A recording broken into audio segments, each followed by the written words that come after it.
We have an iPhone SE2. Great start to the video. A big oof.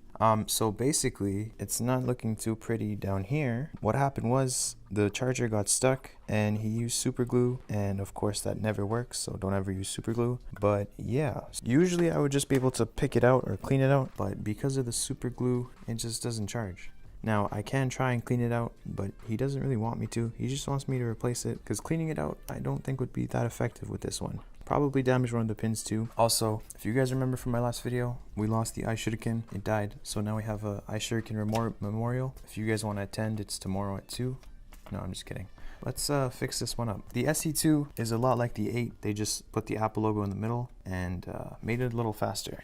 Unscrew. So apparently he opened this up himself, which frightens me a little bit. We're gonna turn this off first. He said he was using the wireless charger and it was getting way too hot. It's not really meant to be used full time. Oh yeah, he definitely did open it. Open it up. Bam. Missing screw. I'm kidding. It's really not that big of a deal. Try your best not to leave screws out, especially if you're working on a client's phone. You just can't do that. That's not okay at all. If it's your own phone, to each their own. If you're okay with a missing screw here and there, that's fine. Unscrew. Disconnect the battery and the screen. So I used to use my fingernail a lot. I started using this tool. It's actually really easy. It's pretty smooth and it works a lot like a fingernail. So believe it or not, this is actually quite a big job just because there's a lot to do. For whatever reason, Apple tucked the charging port under the logic board, and there is a way to do it easier, but it's also the lazy way to go and can cause issues. So we're not going to do it that way. I did just buy some soldering equipment and some refurbishing equipment. So I'm going to take this repair stuff up a notch. Now we can remove the screen and it looks identical to an iPhone 8. I mean, this one's stripped up, but the interior is practically the same. The logic board shape is the same. There's not a lot that's different in this one. So what we have to do is disconnect every single component on this board, and we also have to remove the SIM card. Remove the SIM card, and now we can begin to unscrew. Unscrew that one, and there's a hidden screw right under here. The antenna probably has the most screws of anything, so we're just gonna unscrew. And now we can just lift up the logic board, being super careful, and just take it out. That's the logic board for the iPhone SE2. It's the same exact thing as the iPhone 8. Good for Apple for recycling, but I hope that was their only intention. Anyway, we'll put that over there. Now we have to get to the charging port. Super hard to keep the charging port organized because there's so many screws. Oh, we have a screw just chilling over here. What are you doing?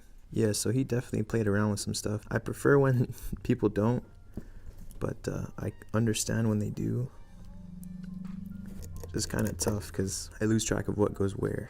Remove the speaker. This is your speaker. And remove this little connector here. We're also going to remove the Taptic engines.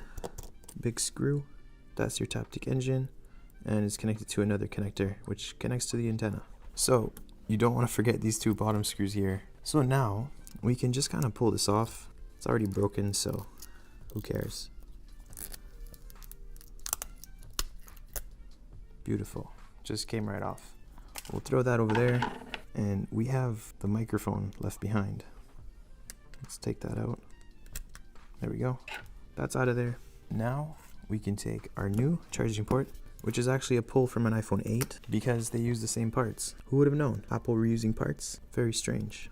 We're just gonna make sure it's placed properly, and it's a good idea to add glue just to make sure everything sits nice and smooth. So I got another iPhone 8. Now we gotta start moving things over. So I'm just gonna take the speaker, we're gonna put it down. We're actually gonna put in the Taptic engine first, but we have to remove this connection between these two. They're bonded eternally for whatever reason. So we're just gonna stick one of our tools in, make sure we're not damaging anything, and it just comes off like that. So now we're just gonna start stealing screws. So we're gonna steal this screw and just move it over.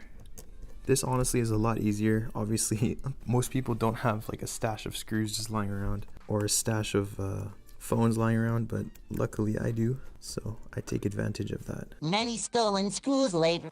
So now we can take our logic board and we can put it back in because the charging port's all good, and we can give it a test to make sure everything is working well. You want to make sure that this guy is not interrupting anything. So make sure you're putting it under there. There we go. Now we're going to connect everything.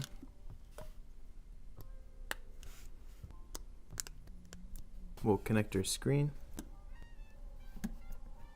and our battery, and we're just gonna plug in the phone, and it is now charging.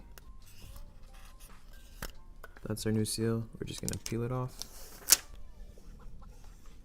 remove the first layer, and we'll reattach our screen, screw everything back in, and then we're gonna get the crunch. It's coming. We're gonna take off the rest of the seal. Now we're gonna close it up. Get that crunch. Crunch again. And test it out one last time just to make sure. And we're done. Thank you guys so much for watching. Hope you guys enjoyed this video. Definitely stop using super glue in your charging ports. It's never a good idea.